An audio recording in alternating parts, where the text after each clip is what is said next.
नमस्कार, जय हिंद, जय भारत। मैं कमांडर चक्रपाणी हर हफ्ते की सुबह आप सबके साथ रूबरू होता हूं। डिकोडिंग 24x7 और जैक सिंप्लीफाइज के सौजन्य से हम लेके आते हैं जनरल कार्की के साथ विश्व की 4-5 बहुत बड़ी इंटरेस्टिंग खबरें और उसका इम्पैक्ट भारत पे क्या पड़ता है। जनरल कार्की, आपका बहुत बहुत स्वागत है। नमस्कार, धन्यवाद chats. Good to be back again this week. Absolutely Abhay. और देखिए, पिछले हफ्ते हम बात कर रहे थे कि हम ना T20 से पहुंच गए हैं टेस्ट मैच पे। लग ऐसे ही रहा था कि हम टेस्ट मैच ही खेल रहे हैं, लेकिन सडनली एक तूफान आता है। उस तूफान का नाम था सुप्रीम कोर्ट, अमेरिका के सुप्रीम कोर्ट का जजमेंट। और इसमें उसने जो ट्रंप की टैरिफ नीति थी, और टैरिफ के बेसिस के ऊपर ही ट्रंप ने पूरी दुनिया को हिला के रखा था, घुमा के रखा था। ऐसा नचा रहा था जैसे लट्टू नच को ना, हम आपको याद होगा बचपन में हम लट्टू को हाथ में नचाया करते थे, उस तरह से लट्टू नचा रहा था। अब वही टैरिफ को ना इलीगल करार दे दिया गया है। इस पूरे प्रकरण में आप क्या देखते हैं? हिंदुस्तान के सामने क्या अपॉर्चुनिटीज हैं, क्या थ्रेट्स हैं?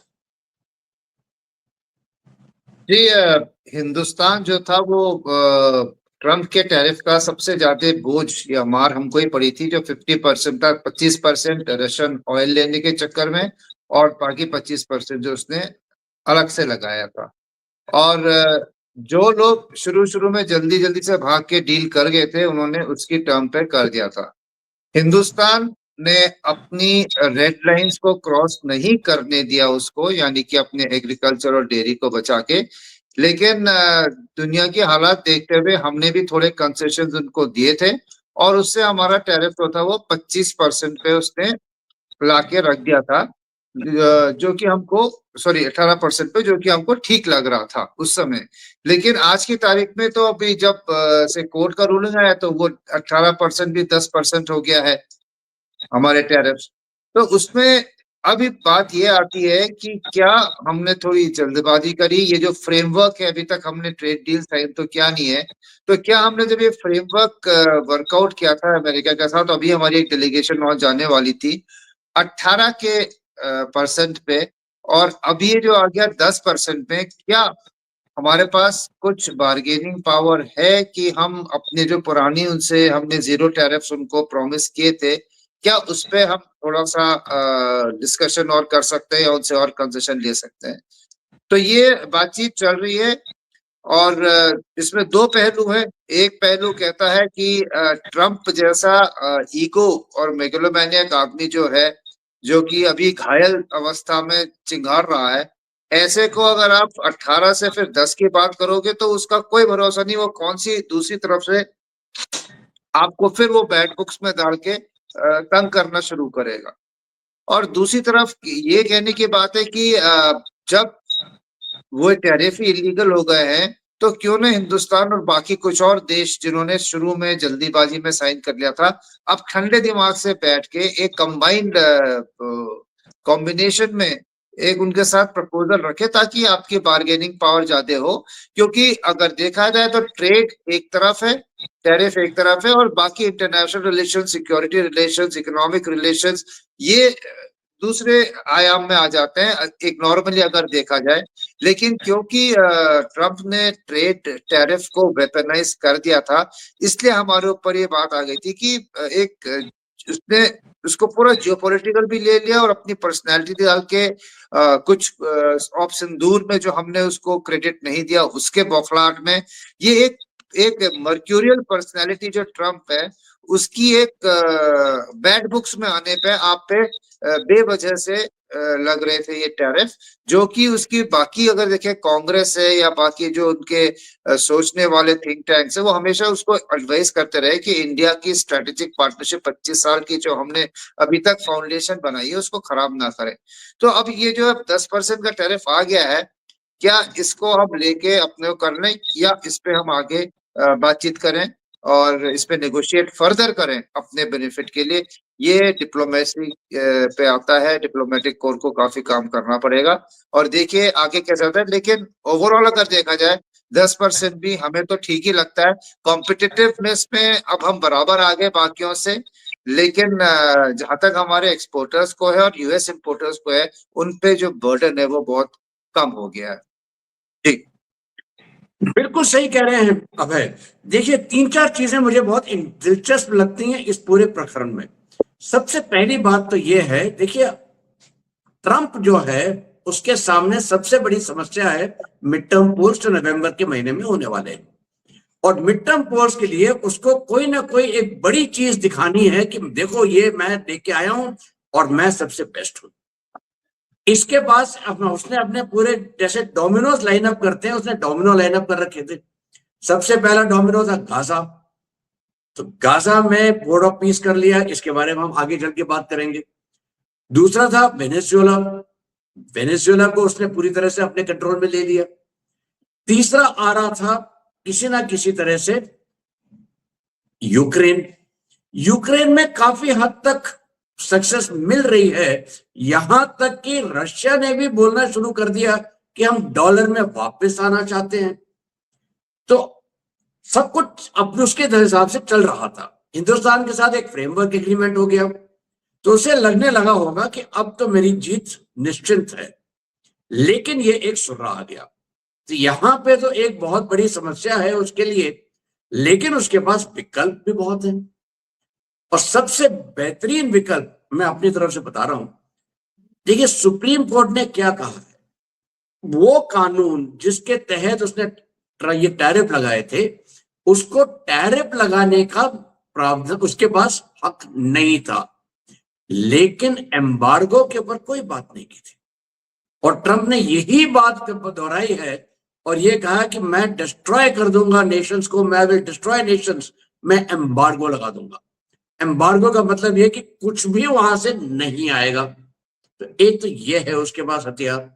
उसका दूसरा हथियार है, अलग अलग सेक्शंस हैं, जैसे सेक्शन 301 है, 232 है, कई सेक्शंस हैं।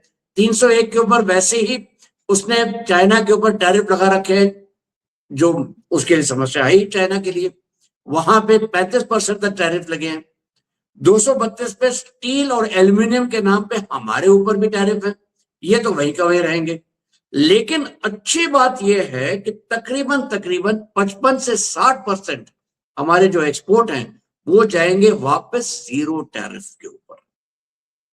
क्योंकि जो 10% उसने अक्रॉस द बोर्ड लगाया है, उसने कुछ सेक्शंस को एग्जेम्प्ट कर रखा है। फार्मास्यूटिकल्स, आईटी सर्विसेज, ये एग्जेम्प्ट में आते हैं, और यहां पे हमें फायदा हो जाएगा। जो 10% में है, ज्वेल्स, ज्वेलरी, जेम्स, ज्वेलरी, ये सब 10% पे आ जाएगा। 50 से हम 10 पे आ गए, बहुत अच्छी बात है। और आपने बहुत सही आकलन लगाया है कि आपने ये कहा कि देखिए हमने क्या जल्दबाजी की, और आपने सही कहा कि हमने जल्दबाजी तो नहीं की, फ्रेमवर्क किया है, डील तो हमने साइन की नहीं है। अब डील में जब नेगोशिएशन होगा और रीनेगोशिएट होगा, अब ये 50% की बात तो नहीं होगी, 10% से हम नीचे आएंगे। मतलब यह है कि बाय एंड लार्ज हम वापस पुराने टैरिफ पे पहुंच जाएंगे, वही 2 से 3% एवरेज टैरिफ पे, और हम नेगोशिएट करके किसी ना किसी तरीके से अपने तरफ में ला सकते हैं। और क्योंकि ट्रंप के बारे में कोई कुछ गारंटी के साथ नहीं कह सकता, तो हमको तो ये बिल्कुल ये मान के चलना चाहिए कि ट्रंप कुछ ना कुछ तो करेगा, प्लान बी तो उसके पास होगा। अगर आप और हम इस प्लान बी के बारे में इस मंच पे बैठ के बात कर सकते हैं, तो ये तो है ही नहीं कि ट्रंप और के पास ये प्लान बी और उसके पास विकल्प उसने पहले से तैयार नहीं किए होंगे। जानता तो वो भी है कि हो सकता है कि सुप्रीम कोर्ट उल्टा हो जाए, तो क्या करेगा। तो ये तो उसने प्लान कर रखा होगा। और बिल्कुल सही कह रहे हैं आप कि हमको ये चीज जो है कहीं ना कहीं रीनेगोशिएट करेंगे, इस बार रीनेगोशिएट करेंगे from a position of greater strength. लेकिन एक समस्या फिर भी रह जाती है अभय, और वो है तकरीबन 175 बिलियन डॉलर्स जो उसने टैरिफ के नाम पे अलग अलग कंपनियों से, अलग अलग जगहों से कलेक्ट कर रखे हैं। इनका क्या होगा? आपको लगता है कि अमेरिका इसे वापस करेगा? और अगर करेगा तो कैसे? ये अगर आप अमेरिका की डिबेट सुनिए तो वो कहते हैं कि इसमें जो टैरिफ का बोझ है वो डिस्ट्रीब्यूट हुआ था, कभी एक्सपोर्टर, कभी इंपोर्टर जो कंपनी है, और कुछ एक कंज्यूमर। तो वो उसका वर्ड करेक्ट। उन्होंने यूज किया, ये तो बहुत एक मेसी सिचुएशन है। पहली बात तो आप उसको कैलिब्रेट कैसे करोगे, किसको कितना ड्यू है, और उसके बाद वापस दोगे तो कहाँ से दोगे। तो ये एक चीज है जिसमें शायद फिर दोबारा सुप्रीम कोर्ट को रूलिंग देगा, क्योंकि इसको आइडेंटिफाई करना ही इतना मुश्किल है, एग्जीक्यूट तो बाद में बात होगी। करेक्ट। अबे अभी अभी ब्रेकिंग न्यूज जैसे आया है और उससे साफ दिखाई दे रहा है कि ट्रंप ने ये जो ग्लोबल टैरिफ किया था 10% से लेके 15% कर दिया है। और उसने ये भी कहा है कि ये लीगली टेस्टेड है, मतलब उसका प्लान भी तो आपको दिखाई दे रहा है शुरू हो गया है। आप इसको कैसे देखते हैं? देखिए, ट्रम्प क्या करेगा, कैसे करेगा, किसी को नहीं पता। उसने 15% कर दिया है और ये टेस्टेड है कहना, उसके एडवाइजर्स भी वही करते हैं जो कि राजा चाहता है। तो इसकी फिर लीगल स्क्रूटनी होगी। तो इतने सालों से दुनिया समझ गई है कि इस आदमी का कोई भरोसा नहीं है। कभी ये कुछ बोलता है और फिर पलट के दूसरी बात बोलता ही बोलता है। तो ये इसने कर दिया है, ये अपनी जो कंसिस्टेंट है अपनी इरेशनैलिटी में, तो ये एक इरेशनल और इलॉजिकल इसने एक और स्टेटमेंट दे दिया। परसों फिर पलटी खा जाएगा, कोई इसका भरोसा नहीं है। जी। बिल्कुल सही। देखिए, इरेशनैलिटी से आपको दिखाई देता है कि ट्रंप क्या कर रहा है। चाहे वो अमेरिका के अंदर हो, चाहे वो टैरिफ के नाम पे हो, चाहे वो ईरान में हो। ईरान में भी देखिए आपको यही दिखाई दे रहा है। दो कैरियर बैटल ग्रुप्स पहुंच गए ईरान, एक पहुंचने वाला है, एक पहुंचा हुआ है। 50 से ज्यादा F-16, F-25, F-35, F-22 पहुंच गए। उतने ही एरियल रिफ्यूलर्स हैं, उतने ही काफी सारे airborne early warning and control aircraft पहुंच गए, एवैक पहुंच गए। वहां पे जेनीवा में जो अभी अभी बात हुई है उसमें जो उनका ईरान का जो फॉरेन मिनिस्टर है अगराची, उसने ये कहा है कि हमने कहीं ना कहीं एक मसौदा टाइप फ्रेमवर्क हमने एग्री किया है जिसमें हम मानने को तैयार हैं कि हम जो है एनरिचमेंट कम कर देंगे, लेकिन अमेरिका ने हमें और कुछ नहीं मांगा है। उल्टे तौर पे अमेरिका कहे जा रहा है कि हम आपको न्यूक्लियर वेपन नहीं बनाने देंगे, आप अपने मिसाइल्स पे भी कंट्रोल करिए। उल्टा वहां पे खमेनेई कहते हैं कि हम तो आपके जहाजों को डुबा देंगे। ये एक तरह से ब्लो हॉट ब्लो कोल्ड चल रहा है। आप ये पूरे प्रकरण को कैसे देखते हैं? देखिए, ट्रम्प का जो है वो ट्रेड डील्स नेगोशिएट करने में अगर आप देखें तो एक पहली बात, उसका जो पुश होता है, जो धक्का मारता है, वो एक बहुत अनरियलिस्टिक पोजीशन पे दूसरे की टेबल को पीछे धक्का मारता है। और फिर वो कहता करेक्ट। है ठीक है अब तुम आ जाओ, और एक मिडिल ग्राउंड में हम आ जाएंगे, लेकिन उसमें मेरी जो चीज है उसकी मांग ज्यादा होगी, आपकी कम होगी। ये उसका तरीका है। तो अभी भी ये करेक्ट। जो है ईरान के खिलाफ कर रहा है, ये एक मिलिट्री फोर्स लगा के आर्म ट्विस्टिंग कर रहा है। अभी जब ये आर्म ट्विस्टिंग कर रहा है तो उसमें दुनिया को बताने के लिए ईरान ने तो एक कह दिया है कि हाँ, हम न्यूक्लियर वाले में कुछ हमारा एग्रीमेंट हो गया है, उसका हम काउंटर ऑफर बना रहे हैं, और इसलिए उसको टाइम मिल गया है। ऊपर से ट्रंप ने उसके बदले में बोल दिया 10 से 15 दिन दे रहा हूँ, उसके बाद तो आपका एक्शन शुरू हो जाएगा। जब ये तनातनी चल रही थी तो चाइना की सैटेलाइट्स जो है वो फटाफट इमेजेस दिखा रही हैं अमेरिकन बेसिस की, मतलब चाइना ने बता दिया है कि मैं इसमें एक्टिवली बैक कर रहा हूँ ईरान को। उधर रशिया ने तो ओवरटली बोल दिया है कि अपना शिप भी, वॉरशिप भी वहां पे भेज दिया है, ये बताने के लिए कि भैया इस जंग अगर होगी तो इसमें मेरा पैर भी यहाँ पे जमा हुआ है ईरान के सपोर्ट में। अब ये जो है, ये सब चीजें जो होती जाती हैं वो कैलकुलेशन दोनों साइड को अपने दोबारा रिवर्क करने होते हैं। और अभी इंडिकेशन ये भी आ रहे हैं जो मीडिया से है या जो कोई बोल रहे हैं कि ईरान में अगर ये करेगा भी तो ये लिमिटेड मिलिट्री टू मिलिट्री होगा, और इसमें ये रजीम के और मिलिट्री के टॉप कमांडर्स को टेक आउट करेंगे। चाहे ये अपने एजेंट्स के थ्रू करा लें, चाहे ये अपनी जो प्रिसिशन बॉम्बिंग है और इनके जो ड्रोन्स हैं उनके थ्रू करा लें। ये इनका एक प्लान कोई बना हुआ है जिसमें कि, क्योंकि देखिए सेंसिटिव है ईरान, ये पब्लिक को दिखाना चाहते हैं कि हम पूरे तुम्हारे साथ हैं। अगर कोई भी बड़ा बम डाला और वो रिहायशी इलाके में क्या सिविलियन डेथ्स हो जाती है, तो वो अमेरिका के लिए एक बहुत बड़ा मॉरल और जो है वो सेटबैक होगा, वो अवॉइड करना चाहता है। तो वो सर्जिकली अगर करना चाहता है तो उसके पास बहुत कम लिमिटेड ऑप्शंस हैं, और इतनी बड़ी मिलिट्री फोर्स कर दी है, लेकिन कहीं पे ग्राउंड फोर्स का कोई ये नहीं कि इतनी डिवीजन आ गई है, इतनी कोर आ गई है। मतलब ईरान के लैंड बॉर्डर्स के अंदर कोई नहीं जा रहा है। दूर से मिसाइल स्ट्राइक्स और ड्रोन स्ट्राइक्स अगर होंगी तो किसके खिलाफ होंगी? रजीम के खिलाफ होंगी। हो सकता है अयतुल्ला को निकालना चाहे।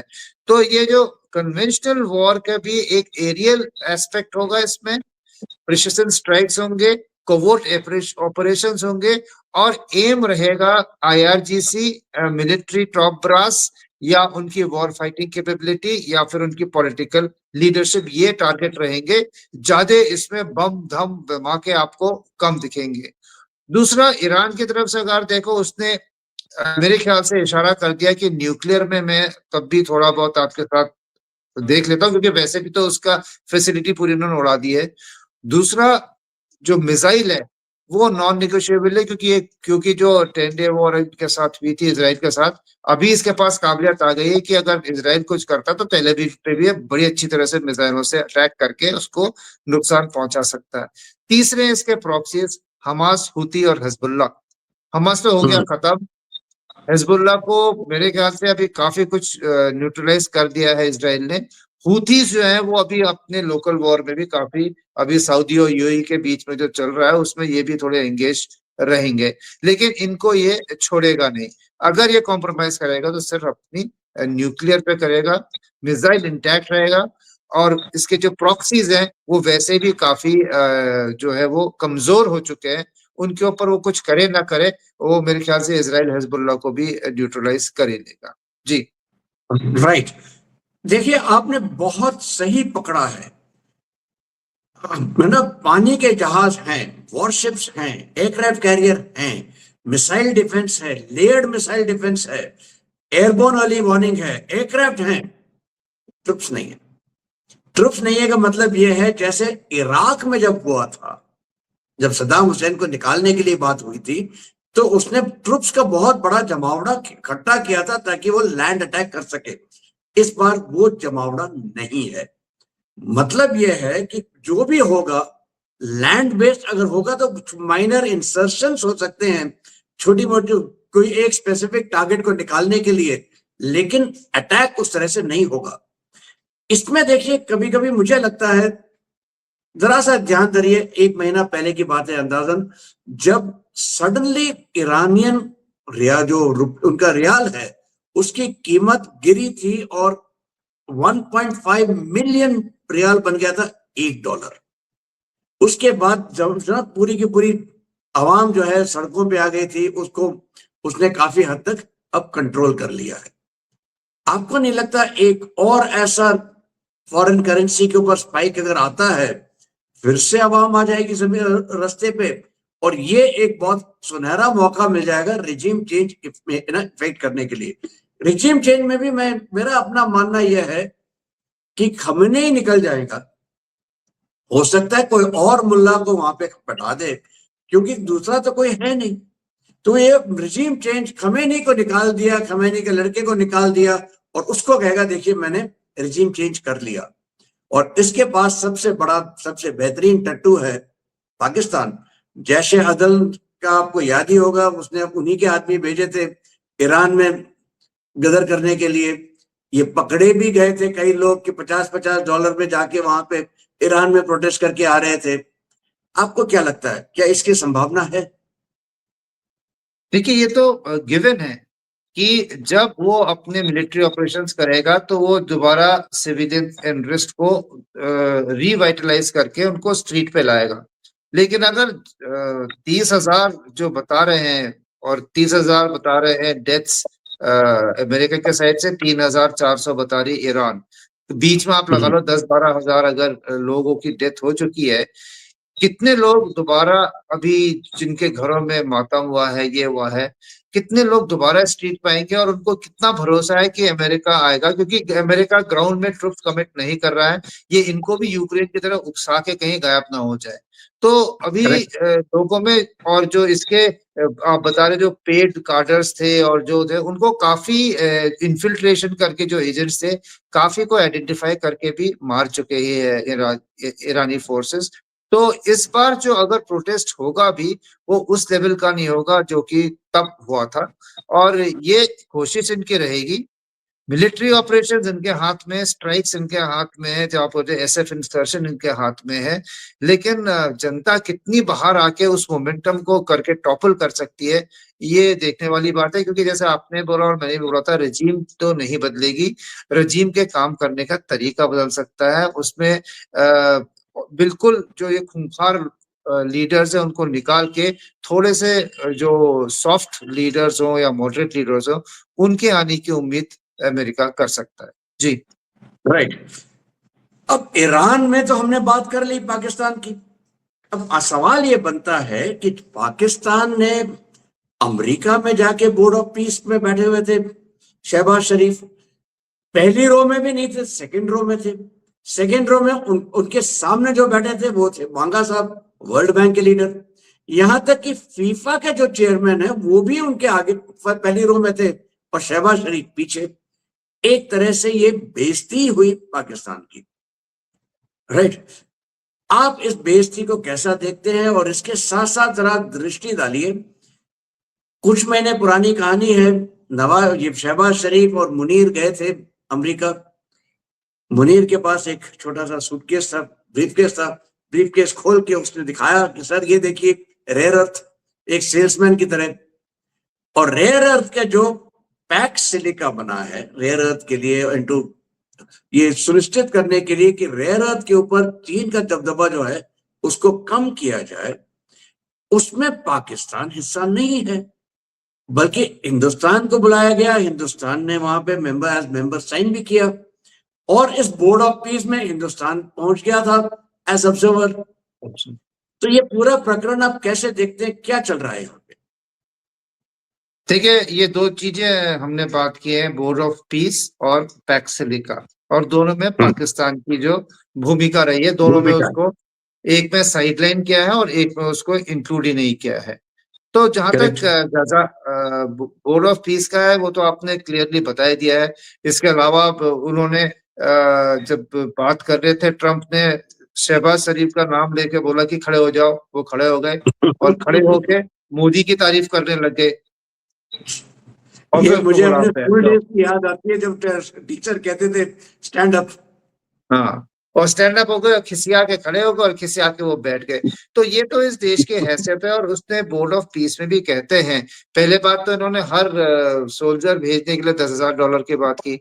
फिर उन्होंने बोला कि हमारे जो सोल्जर होंगे वो फाइटिंग में नहीं करेंगे, वो बाकी और एक्टिविटीज में, मॉनिटरिंग में, लॉजिस्टिक्स, उधर की तरफ को आप उनको लगाइए, पर डायरेक्ट कॉम्बैट पे हमस के साथ मत रखना। और तीसरा ये भी बोलते हैं कि ट्रम्प ने बोला था जो भी कंट्रीब्यूटिंग नेशंस है, हर कंट्री $5 बिलियन देगा। वो इसके पास है नहीं, तो मांगने गया था पैसे, ये देगा कहाँ से? तो ये सब देखते हुए, अब क्योंकि वो ईरान के कंटेक्स्ट में, पाकिस्तान और चाइना कंटेक्स्ट में बलूचिस्तान रेयर मेटल वो है, इसलिए उसको जेब में रखा हुआ है। उसका जो निकालना है, जैसे कि उसने बोला था जब भी काम आएगा तो इस्तेमाल होगा टॉयलेट पेपर की तरह, खुद फॉरेन मिनिस्टर ऑफ पाकिस्तान ने बोला। तो इसी मतलब के करेक्ट। लिए टॉयलेट पेपर का रोल एक जेब में पाकिस्तान नाम का ट्रम्प ने रखा हुआ है। अब आ जाइए पैक्स सिलिका पे। पैक्स सिलिका है क्या? जैसा नाम ही वो है, पैक्स मतलब पीस और सिलिका मतलब सिलिकन, जो कि एआई की फाउंडेशन है। Rare earth minerals processing, wafer बनाना, चिप्स बनाना, सेमीकंडक्टर्स एंड एआई का जो बाकी क्रिटिकलिटी है, प्रोसेसिंग, उस सब की जो एक सप्लाई चेन है, ये चाइना का उसके ऊपर बहुत बड़ा स्ट्रैंगल होल्ड है, या बहुत बड़ा उसने उसको दबा के रखा हुआ है। और जब चाहे उसके प्राइसेस इधर करता है, जब चाहे उसके सप्लाई रोक देता है। तो ये एक दुनिया ऐसी जिसमें कि एक resilient supply chain, assured supply chain हो, इसका क्रिटिकल मिनरल्स का, एनर्जी उसके लिए जो रिक्वायर्ड है उसके लिए, हाईटेक मैन्युफैक्चरिंग जो होती है उसके लिए, और जो एआई के मॉडल्स है उनके लिए, ये सब एक ऐसी कंट्रीज उन्होंने ली है जो इंडिया को पहले इसलिए नहीं लिया था क्योंकि इंडिया इन सब चीजों में अभी एक लीडिंग कंट्री नहीं है ऑन क्रिटिकल प्रोसेसिंग या हाईटेक मैन्युफैक्चरिंग, या अब हम सेमीकंडक्टर्स बना रहे हैं। लेकिन ऑन अ सेकंड थॉट, जैसे ट्रेड फ्रेमवर्क की बात हुई है और वो हुआ, तो इंडिया का मैप भी उन्होंने रिवाइज कर दिया और इंडिया को बुला भी लिया है as a 10th member to sign on that.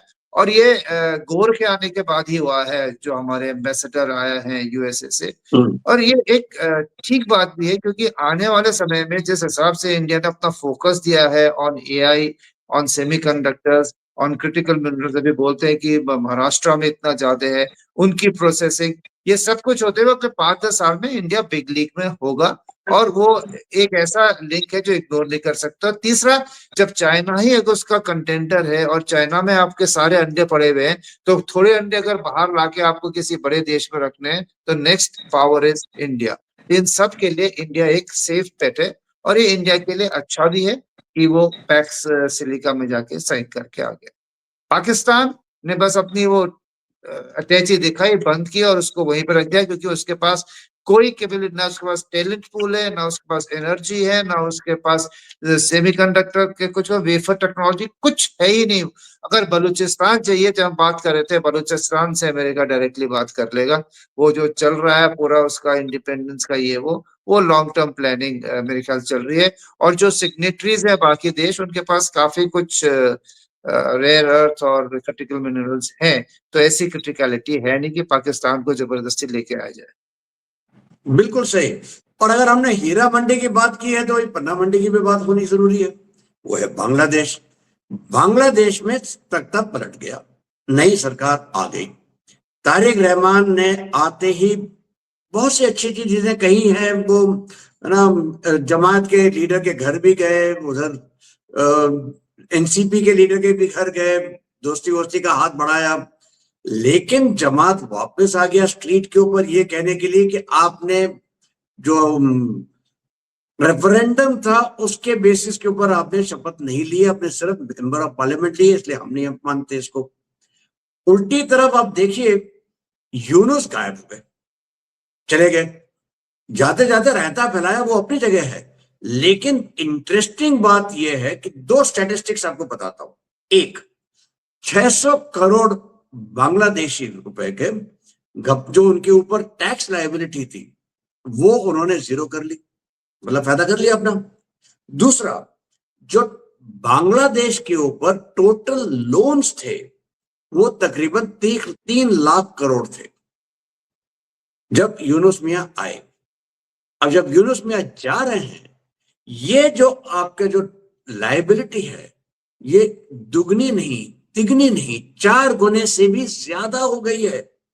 मतलब क्या किया यूनुस ने कि उसने पूरी की पूरी बांग्लादेश की अर्थव्यवस्था ठप कर दी, हिंदुस्तान से लड़ाई बोल दी, पाकिस्तान के जाके उसके साथ लल्लो चप्पो करने लगे, और अब उन्होंने जो रायता फैलाया है। आपको क्या लगता है तारिक रहमान के सामने क्या विकल्प है, एक्सक्यूज मी, और उसको क्या करना चाहिए और हमें क्या करना चाहिए, वो ज्यादा अहमियत रखता है।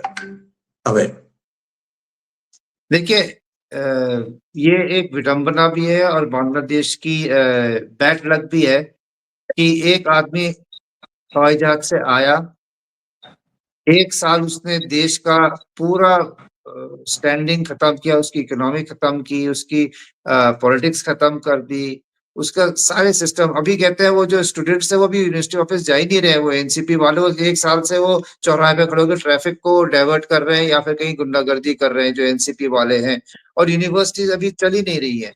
तो उसने सब कुछ बटनरा कर दिया और फिर वो प्लेन लेके वापस चला गया। ये अगर कंटिन्यूटी में इलेक्शंस हो गए होते या कुछ होता तो भी बात अलग होती। और जो स्ट्रीट पावर दिखाने वाले दुनिया के लोग थे, ये एनसीपी और जमात, वोटिंग में पता लग गया कि उनकी हैसियत क्या है और असल में बांग्लादेश की पब्लिक क्या चाहती है। और जो आप ये 600 करोड़ की बात कर रहे हैं, इस सरकार का कहते हैं जो एनसीपी के थे, जमा के जो भी इनके मिनिस्टर बने थे, इन्होंने और कुछ नहीं किया, इन्होंने कॉन्ट्रैक्ट साइन किया और पैसे खाए और इनकी वेल्थ इन्होंने बनाई है। कोई एडमिनिस्ट्रेशन नहीं किया। ऐसी हालत में अभी आ गए जब ये नए प्राइम मिनिस्टर आए हैं, तो उनके पास सबसे पहली उन्होंने 2 प्रायोरिटीज बनाए हैं, Bangladesh first, improve economy and remove corruption and have a foreign policy ऐसी है जो कि सबके लिए बराबर होगी, चहुमुखी होगी, ना कि एक की तरफ को इंडिया की तरफ इशारा करने के लिए। लेकिन उन्हें इतने दिनों में अभी देखिए आते ही जो है एक थॉ हो गया है वीजा। अभी इन्होंने बोल दिया है कि वीजा दोनों तरफ से भी खुल गए हैं, आना जाना शुरू हो जाएगा। और जो गर्मजोशी से मोदी जी ने उनको चिट्ठी लिखी है और उनको न्योता दिया हुआ है, वो भी जो है फ्यूचर के लिए अच्छा लगता है। और अभी आज मैं एक खबर और भी पढ़ रहा था कि वहां से एक मोस्ट वांटेड क्रिमिनल जो था, ये एनसीपी का लीडर था जिसने मर्डर किया था एक वहां पे पुलिस वाले का, उसको अभी दिल्ली से जब वो फौरन भाग रहा था, आज उसको बांग्लादेश वापस भेज दिया है। मतलब दोनों कंट्रीज में छोटे छोटे से सिग्नल जा रहे हैं कि अब ट्रस्ट वापस आ रहा है और रिलेशंस ठीक हो जाएंगे। हाँ, 2 चीजें हैं, वो शेख हसीना वाला ये लोग जो उनका है एक इसके लिए एक्स्ट्रेडिशन मांगा हुआ है, वो रहेगा। अभी उसको कितनी तेजी से इसको क्या वो अपने फ्रंट बर्नर पे रखते हैं या बैक बर्नर पे रखते हैं, वो अलग बात है। और इंडिया के लिए जो इन्फिल्ट्रेशन बांग्लादेश से हो रहा है वो भी रहेगा ही रहेगा। ये 2 शिकायतें रहेंगी। बाकी वाटर शेयरिंग, गंगा तीस्ता वगैरह ये तो हो ही जाएगा। और मेरे ख्याल से अगर बांग्लादेश ने अच्छी तरह से पेश आया और बाकी उनके ठीक हुए, तो एक एक करके पानी, बिजली, कपास, जो हमारी एक्साइज है, यूज ऑफ इंडियन पोर्ट्स है, ये सब चीजें धीरे धीरे जो है वो पटरी पे आएंगी। मेरे ख्याल से अभी काफी ट्रांजैक्शनल रहेगा शुरू में। इंडिया जो है बांग्लादेश के बिना रह सकता है, बांग्लादेश इंडिया के बिना नहीं प्रॉस्पर कर सकता। ये यूनेस्को इसको पता हुआ है, तारीख को पता है। और इसी में इंडिया को भी पता है कि हाँ, हमारे लिए बांग्लादेश के अच्छे रिलेशन बहुत मायने रखते हैं, लेकिन हमारी सर्वाइवल उस पर नहीं है। बांग्लादेश के लिए सर्वाइवल, ये रिलेशन अच्छे रखने एक सर्वाइवल की बात है। तो ये हम जो है धीरे धीरे जो है उनका रवैया देखते हुए और एक वेरीफाइबल अगर उनका बिहेवियर रहता है इंडिया के प्रति, तो वो एक अच्छे रिलेशन में आ जाएगा। और हमको चाहिए भी है कि अच्छे रिलेशन रहे जैसे कि पहले थे। और दोनों कंट्रीज के लिए अच्छी बात है, दोनों प्रोग्रेस करेंगे। तो देखिए आगे होता क्या है। अभी उम्मीद तो बहुत है और जो इनिशियल संकेत मिले वो भी बहुत पॉजिटिव मिले। अच्छी बात है दोनों को। बिल्कुल सही। और ये पॉजिटिविटीज को ही कंटिन्यू करते हुए अब है हमारा एक एआई समिट दिल्ली में अभी अभी संपन्न हुआ है। बहुत महत्वपूर्ण समिट था और पहली बार हमने इंडिया को वर्ल्ड के एआई मैप में दिखाया है। यहां तक कि जो प्राइम मिनिस्टर ने कहा भी, उन्होंने मानव नाम का एक मैसेज दिया। और मानव का मतलब उन्होंने ये भी बताया, एम से मॉरल एथिकल, ए से अकाउंटेबल गवर्नेंस, उन्होंने कहा एन से नेशनल सॉवरेनिटी, डेटा की सॉवरेनिटी होनी जरूरी है, राइट। ए से एक्सेसिबल और वी से वैलिड और लेजिटिमेट। ये उन्होंने कहा एआई को होना चाहिए। एक तरह से बता रहे हैं कि एआई जो है इससे हमें, 2 लोग होते हैं जैसे उन्होंने उन्हीं के लफ्जों में था, एक होते हैं जो माना एआई से डरते हैं, भयभीत होते हैं, और दूसरे होते हैं उनको एआई में मौका दिखाई देता है, अपॉर्चुनिटी दिखाई देती है। वो कहते हैं कि हमको इसमें अपॉर्चुनिटी दिख रही है। और यहां तक कि इतना अच्छा सब समिट रहा, सक्सेसफुल रहा कि 250 बिलियन से ज्यादा का इन्वेस्टमेंट अगले 2 साल के अंदर ही होने वाला है। प्राइमरली इसमें 3 जो एआई के कहते हैं 5 लेयर होते हैं। सबसे ऊपर वाला लेयर जो होता है वो है कंप्यूटिंग वाला लेयर है, जिसमें आपके आ जाते हैं बेसिकली हार्डवेयर। आपके Nvidia is the biggest manufacturer of GPUs, graphical processing units. यहां पे आज की तारीख में भारत सरकार ने 16,000 जीपीयूज खरीद के एक स्पेस बनाया कि आप आगे इस्तेमाल करें। ये 16,000 जीपीयू से बढ़ा के 35,000 जीपीयू बनाने वाले हैं, क्या वो स्पेस बना रही है भारत देश। दूसरा आता है डेटा। डेटा सेंटर्स में देखिए, चाहे वो अमेजॉन हो, चाहे वो गूगल हो, चाहे वो रिलायंस जियो हो, चाहे वो अडानी ग्रुप है, सब के सब, एयरटेल है, सब कहते हैं हम डेटा सेंटर लगाएंगे, इतने गीगावाट के डेटा सेंटर लगाएंगे। तीसरा आता है फाउंडेशन लेयर, कि भाई आपके जो क्या आप उसमें रन करेंगे, आपके मॉडल्स क्या हैं, एआई मॉडल्स। फिर आता है एप्लीकेशन लेयर, और फाइनली आता है गवर्नेंस एंड कंट्रोल। ये सारे के सारे लेयर्स में हिंदुस्तान अपना अपना काम कर रहा है। कहीं पे अच्छी स्थिति पे है, कहीं पे उतनी अच्छी स्थिति पे नहीं है। इस सब के बावजूद आप एआई को अगले दशक में किस तरह से देखते हैं, और इसका जियोपॉलिटिकल इन्फ्लुएंस आपको क्या लगता है इस समिट का?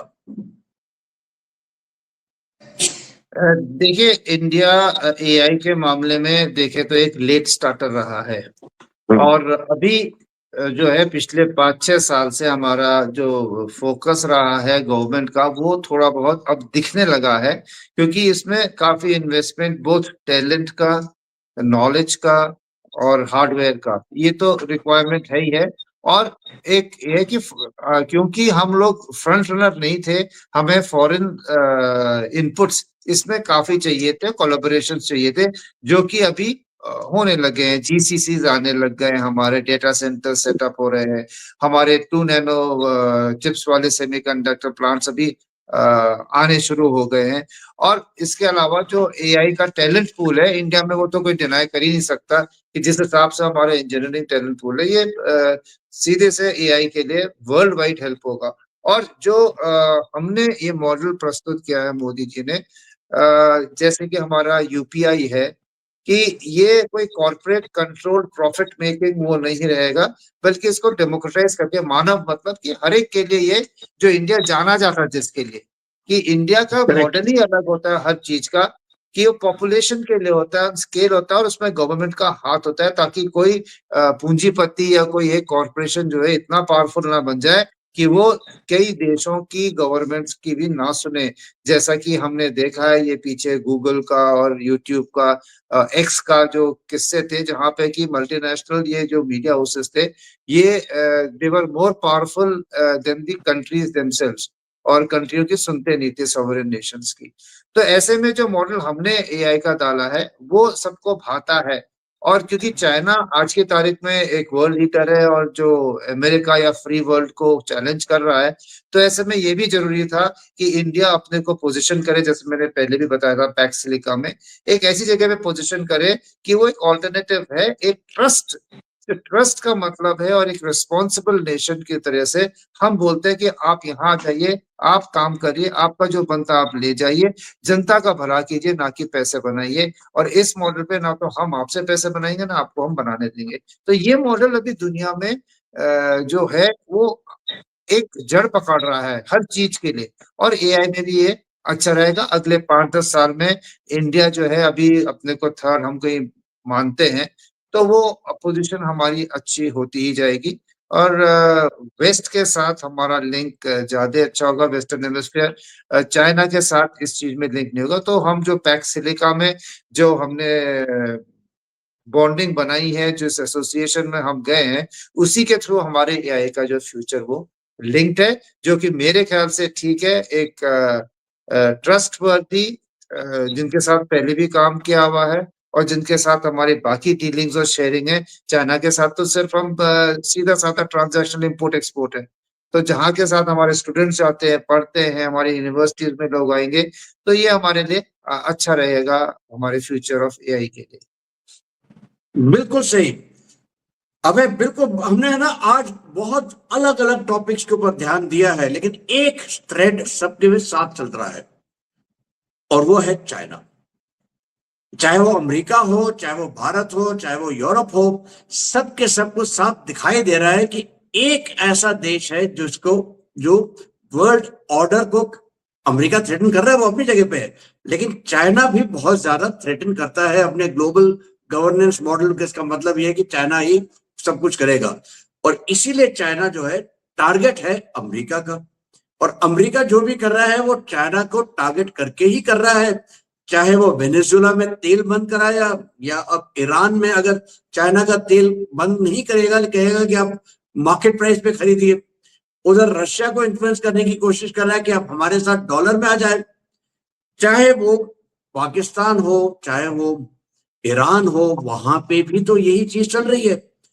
और इस सब के साथ साथ चाहे वो भले ही भारत के साथ रिश्ते अच्छे करने की कोशिश करे, लेकिन एक तरीके से ये एआई समिट में भी साफ दिखाई दे रहा था कि जो पुरानी डीप स्टेट है, which was more China focus, China centric और चाइना की तरफ ज्यादा ध्यान देती थी, वर्सेस न्यू डीप स्टेट जो अब चाइना से अलग होना चाहती है, इन्हीं के बीच में तनाव चल रहा है। और इस तनाव में भारत के ऊपर कोई ना कोई चीजें तो होती ही रहेंगी, चाहे वो गलगोटिया के नाम पे हुआ हो, चाहे वो कमीजें निकाल के प्रोटेस्ट के नाम पे हुआ हो, चाहे वो और भी नई चीजें आए।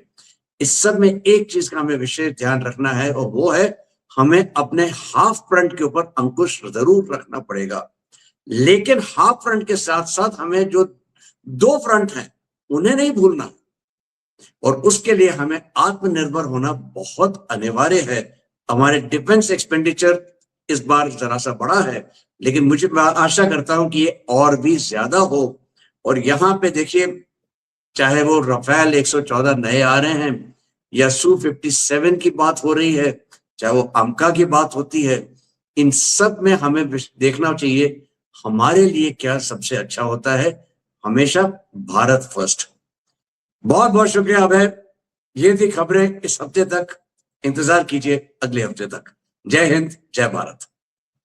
जय हिंद।